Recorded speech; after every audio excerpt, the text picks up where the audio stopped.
आज हम बात करेंगे इंपॉर्टेंस ऑफ कंट्रोलिंग की, कि कंट्रोलिंग बिजनेस में क्यों जरूरी है, कंट्रोलिंग करने से हमें क्या फायदा मिलेगा।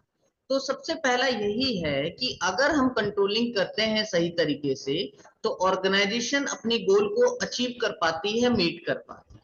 कैसे? देखो, जो भी ऑर्गेनाइजेशन है वो अपना गोल सेट करती है और गोल को हासिल करने के लिए उन्होंने प्लान बनाया कि हम गोल को कैसे हासिल करते हैं। तो कंट्रोलिंग में हम यही चेक करते हैं कि जो भी प्लान मैनेजमेंट ने गोल को हासिल करने के लिए बनाया है, क्या वो प्लान फॉलो हो रहा है या नहीं हो रहा है। जैसे अगर हमने प्लान बनाया है कि एक मंथ के अंदर 1000 यूनिट का प्रोडक्शन होना चाहिए, तो कंट्रोलिंग चेक करेगा कि एक्चुअल में 1000 यूनिट का प्रोडक्शन हुआ है।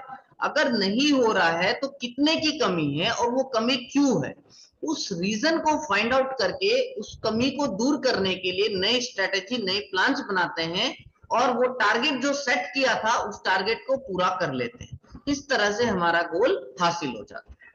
दूसरा, कंट्रोलिंग से ये फायदा होता है कि जज करता है एक्यूरेसी ऑफ स्टैंडर्ड्स।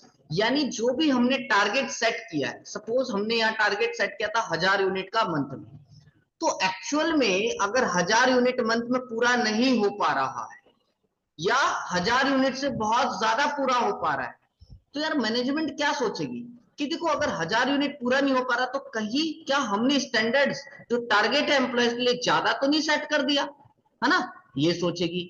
या फिर अगर एम्प्लॉयज 1500-1600 प्रोडक्शन कर दे रहा पर यूनिट मंथ के अंदर, तो मैनेजमेंट ये भी सोचेगी क्या टारगेट हमने गलत तो सेट नहीं कर दिया, कम तो नहीं रख दिया इनके लिए, है ना। तो फिर वो रीजन फाइंड करती है कि भैया कम क्यों हो रहा है, ज्यादा क्यों हो रहा है। देखो ज्यादा है तो खुशी की बात है ना, लेकिन अगर ज्यादा है तो उसमें ये जरूर देखेगी कि उनके लिए टारगेट कम तो सेट नहीं कर दिया, और अगर कम है तो भैया क्यों कम है वो चेक करेगी, है ना, उसका रीजन फाइंड करेगी और रीजन फाइंड करके उस रीजन को दूर करेगी, प्लानिंग बनाकर, उसकी स्ट्रेटेजी बनाकर। तो कंट्रोलिंग इसलिए हमें एक्यूरेसी ऑफ स्टैंडर्ड को जज करने में भी हेल्प करता है।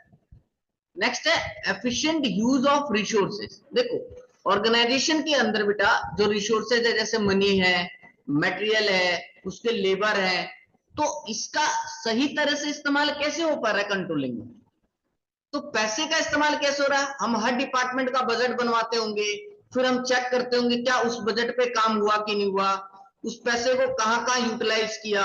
लेबर के लिए भी हम देखते हैं कि भैया पर डे लेबर कहाँ कहाँ लग रहा है, एक घंटे में, एक दिन में उसको कितना काम करना चाहिए, क्या एक्चुअल में उतना काम किया है या नहीं किया, मटेरियल भी इतना इस्तेमाल होना चाहिए। तो इस तरह से सबका हमने एक टारगेट सेट किया हुआ है, फिर एक्चुअल में देखते हैं कि वो टारगेट में ही काम हुआ है या नहीं हुआ है।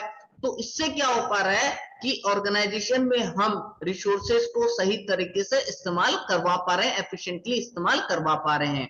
अगर जहां भी दिख रहा है कमियां हैं, पैसे वेस्ट हो रहे हैं या मटेरियल वेस्ट हो रहा है, तो भैया हम नेसेसरी स्टेप्स लेते हैं ताकि हमारा जो मटेरियल है वो वेस्ट ना हो, हमारे पैसे बचे और हमें ज्यादा से ज्यादा प्रॉफिट हो।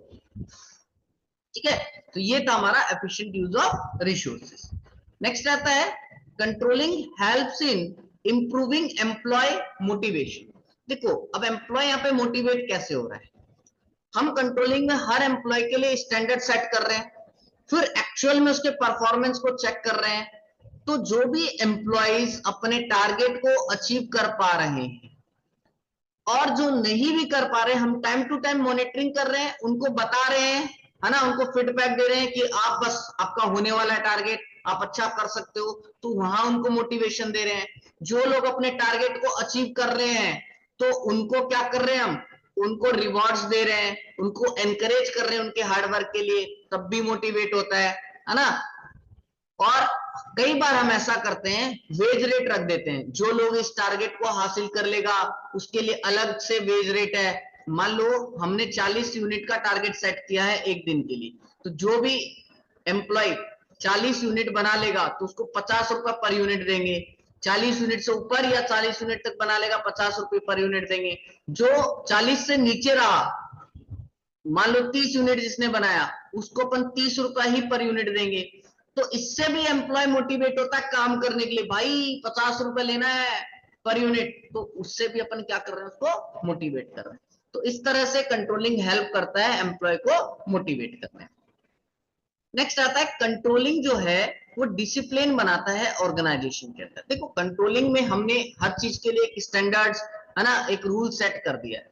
तो हम चेक करते हैं कि क्या वो रूल फॉलो हो रहा है कि नहीं। जैसे एम्प्लॉय 9 बजे ऑर्गेनाइजेशन के अंदर आ जाना चाहिए, तो हम ये चेक करेंगे क्या वो फॉलो हो रहा है कि नहीं। अगर एम्प्लॉय लेट आ रहा है, फ्रिक्वेंटली बार बार लेट आ रहा है, तो हम जानेंगे भैया क्यों लेट आ रहा है, क्या कमी है, जानबूझ के आ रहा है, नहीं आ रहा है ना।